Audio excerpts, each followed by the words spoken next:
And right now, we are going to talk about Cantika Abigail, a member of the Geache trio, who first appeared as a singer when she was 6 years old. Now, she is the daughter of Joko Iman Santoso and Jean Patikawa.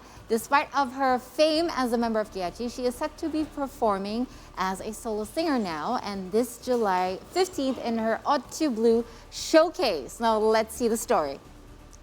She will take the stage as a solo artist on July 15th in the Odd to Blue showcase, and the event is scheduled to take place at the Ecology Bistro in South Jakarta. The mini album Odd to Blue was released by Cantika Abigail last year and features a wide range of genres and styles. And not just that, the album also has hints of R&B, pop, and what they call moombahton. Cantika Abigail aspires to express her thoughts, feelings, and perspectives about her journeys in life throughout the work. And this also includes the ups and downs that come with maturity, of course. And without further ado, to give you more, we have Cantika herself with us right here. Hello, how are you? Hi Kai, I'm good. How are you? Last time we spoke, we were via live Instagram. True, yeah. And you were just releasing a single. Yeah. But before we continue, let's take off our masks first. Okay. So we can, so the camera can see your gorgeous face. Well, you're looking real lovely. Thank you. How do you feel that the showcase is finally happening? I mean, you finally released the EP last October. I'm very excited right now, but also like nervous at the same time. But yeah, we prepare the showcase. I could probably say it's like 80% now. So yeah, just a little touch up here and there. But yeah, I'm so excited for this Friday. So talk to me what was the waiting like? Because how were you able to survive just waiting? Because there were a lot of times where we thought we were able to get the concert starting, but then it got canceled again. Did you actually had an earlier date in mind, or did you really wait until, the policies are okay now, I think everything's okay, I can finally do it? Yeah. Actually, I really want to do the showcase like maybe after I release the album, which is last year. But because of all the regulation, so me and my team think like now it's the best time to like do the showcase finally. But while waiting for the right time, I wrote another song for my upcoming album, the next album, and then also collaborating with my musician friends to like just create music basically. So I really wanted to ask because we know you here in Indonesia, but See Today is now being able to view it not just in Indonesia. So perhaps some people are actually finding out or hearing or seeing Cantika Abigail for the first time. So talk to us through how you started your musical career. You started at 6 years old. Yeah. And how did you get there from 6 years old to all the way now Cantika Abigail? I could probably say I have a privilege because I was raised in a family who really loves art, especially music. So my grandpa, my late grandpa, he was a talent scout. So he was like Indonesian Simon Cowell back then. Yes. Yeah. And then my grandma, she's an actress and she's still working until now. My mom, she used to be a pop singer back then in the like early 90s. So like music is very like familiar to me, and I was raised with family who loves music so much, so that's why maybe I have like connection and so many open doors through my parents and my grandparents, if we're talking about the entertainment industry. So yeah, 6 years old, I was featured in one of the AB3 song. Yeah, I got like a solo part in the middle of the song. Yeah. And then after that, I love to sing, but I decided to go like, all right, then I want to write my own music. Is when I met GAC in 2009. Since then, we made our album. We already produced 3 albums, and then 2019 we decided to do like our solo career. Well, if I'm not mistaken, you guys just celebrated shortly and very little. Yeah. A 10-year anniversary. Yeah. I mean, you guys, Geache, Gamaliel, Audrey, Cantika, you've been making music together for 10 years, and now that you are already in your solo journey, what was that like for you, the transition? The three of you blended so well as musicians. You I guys know. had great career, and not just in Thank you. Indonesia, but in the region. Yeah. And how did it feel from there and now having to do everything on your own? Very scary. Very, very scary. So like in the first 6 months, it was like a roller coaster.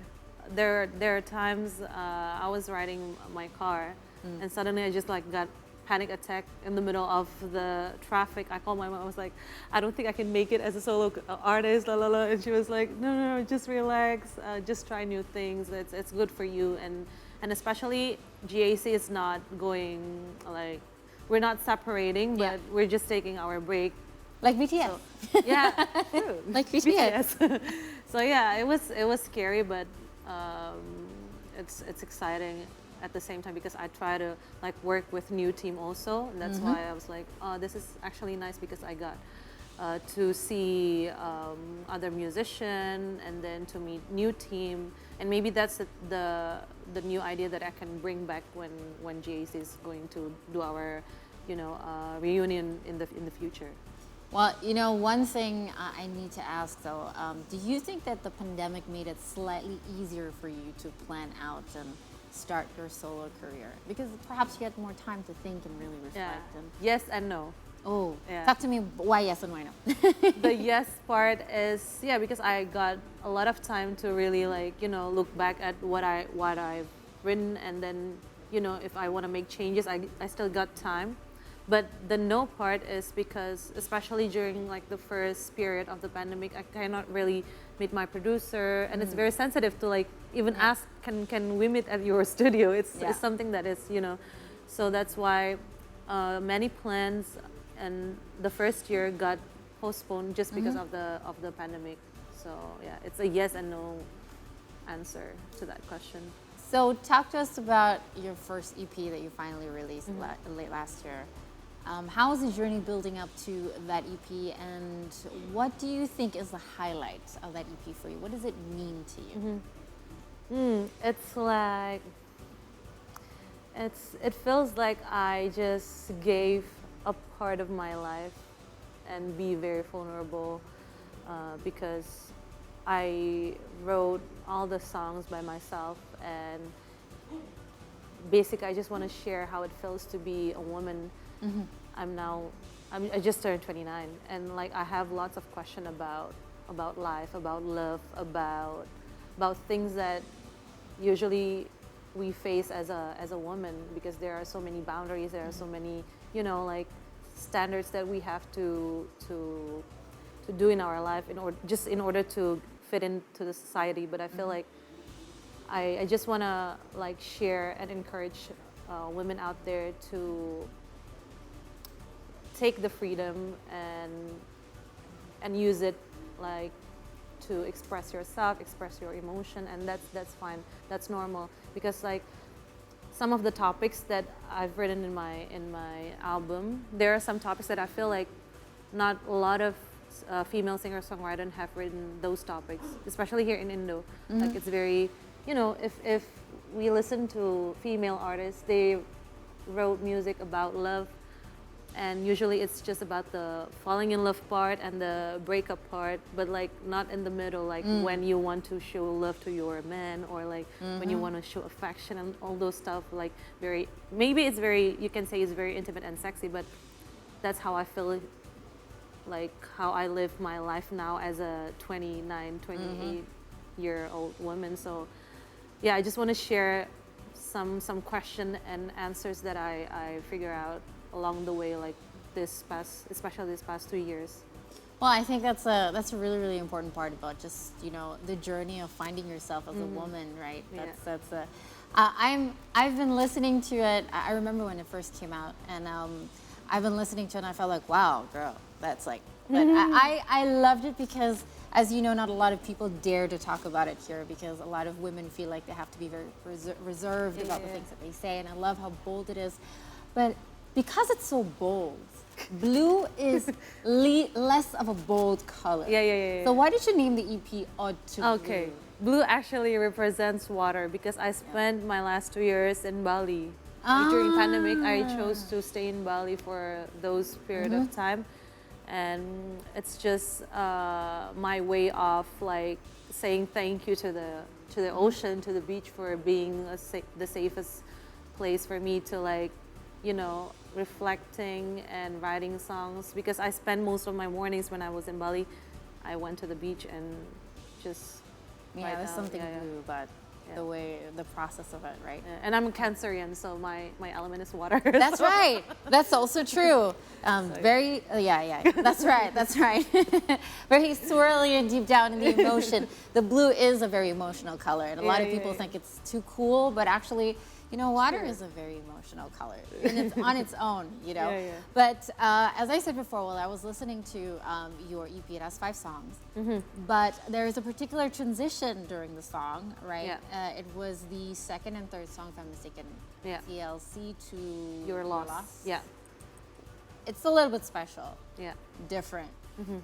Do you want to share about what made you want to add that? Yeah, I just actually because I listened to a lot of song during those creative period where I write with my music producer, and I just got this idea where I want to do a transition. So if you listen according to the order, you won't notice that the song has changed to the third track. And I feel like those 2 tracks especially, they were like very different to one another, especially the topics. So TLC is more to like if you're in love with someone and very in love with someone and you want to cater your life to that person, but your loss is the opposite topic, which tells you about how to celebrate being single. So I feel like although those 2 topics are very different, but why I made those transition is because we can feel that like at the same time. Like sometimes I feel like I want to be very independent, but at the same time I feel like I think it's nice to have like a support system, like a partner. You know what I mean? Everybody needs a support system. Yeah. They're not mutually exclusive, you know? Yeah. So, Yes. but I feel like that doesn't define you. So don't think that if you have a partner, you cannot be independent, and vice versa. Well, the thing is, I think finding the right partner is the key. Yeah, true. Definitely true.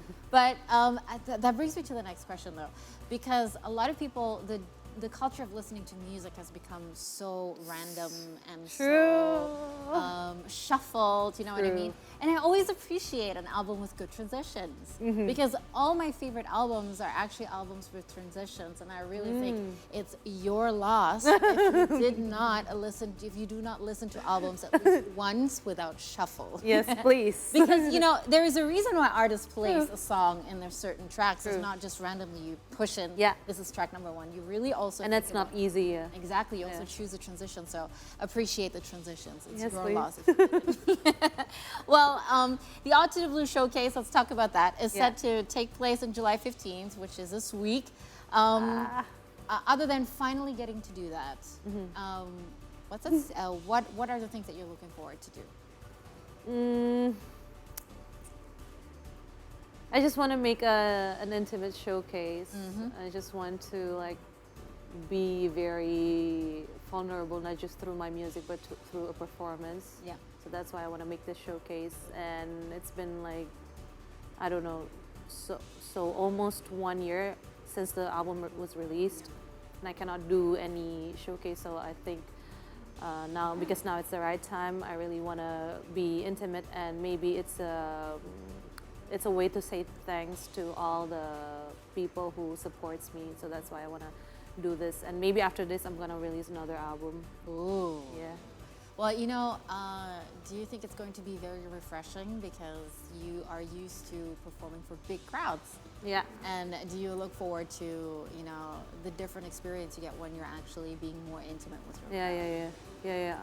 I'm looking forward to this performance, especially because I never got the chance to like really tell stories about the songs in my EP, and that's why I feel this one is gonna be a special show, because I got to sing all the songs that I've written. And sometimes, because when you sing at other events, some of the events will request you to sing certain song, and you cannot really tell the story about the songs. And it's not.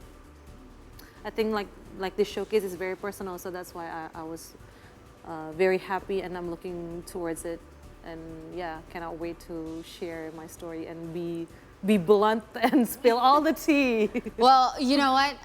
This is, I'd love to sit down and talk about all the tea and listen to it, because I think it's going to be, listening to your songs, there's a whole lot of story. I mean, you chose a song from being so in love to cater to some person, and then transition to a post breakup, I'm happy with a single song. I feel like there's an entire journey and entire story behind it on its own. So, so last but not least, my question would be, are the tickets still available? And if yes, where can we access them? Yes, the tickets are still available. You can go to locket.com. Just type in Cantika or O2 Blue Showcase, and then you can buy the tickets there. And I think we still got like a promo code, like to get a 20% discount. Ooh. Just use Cantika Abigail because yesterday was my birthday, so we're giving 20% It was. discount. Happy belated birthday. Thank you. 29th birthday. Thank you. Well, now's the time for you to make sure that you get the tickets. Yes. Yes. And if we do not get the tickets, because I'm pretty sure they will sell out really quickly, what can you do? Are you still going to stream it online, or was it? No, but I hope I can do another showcase then. Okay, okay. So that's the deal, another showcase. But before we go into com break, there are still a couple of things we want to know about Cantika. We've spoken about your music, your passion for it, your journey. We want to know about you. Are you ready for a little game? Yes. You look so nervous. Am I ready? Yes, You look so I think nervous. so. No, we're just gonna ask you, a couple of fun things to get to know Cantika. So, what are the 5 things that you must have in your bag at all times? My phone, hand sanitizer, Oh, now it's important, right? true, mask, power bank, Okay. and lipstick. Oh, Yes. lipstick. Well, do you only have one lipstick, or do you just in case have like a day lipstick and a night lipstick? I have two. This one is like my day lipstick, and the other one was like a bold red. Oh, Yeah. it's the night lipstick. Night lipstick. Yep, it's the night lipstick. What is your most used emoji? That smiley face but upside down. Oh, you're just like me. I love that smiley face. There's a cheeky side to you. I connect. Yeah. The upside down smiley, the first time, I actually might have overused it the first time they introduced it to the emoji. Yeah. Because I just thought it was so much fun. Me too. Well, okay. What was the last movie that made you cry? Ooh, that made me cry. Do you cry when you watch movies? Not Some people really. don't. Oh, I think so. This Indonesian movie called Ngeri Ngeri Sedap. Oh yeah, that's pretty recent. I thought it was like a comedy. Turns out it was like a drama. So I cried because they caught me off guard. Like, oh, this is very sad. So yeah, that one. Okay, so ngeri ngeri sedap it was. If you can be someone else for a day, who would you be? Maybe Beyonce, I guess. Yeah, are we all curious about what Beyonce's Yeah, life? yeah, Yeah. yeah. How she lives in like 24 hours, like how? How busy, how luxurious her life Yeah. is, and what it's like, right? Well, yeah, for sure. But you know what? Thank you so much Thank for talking to me, because we will come back with you Yes. with more from Cantika. So make sure you stay tuned with us, because the stories will continue after the break. So don't go anywhere.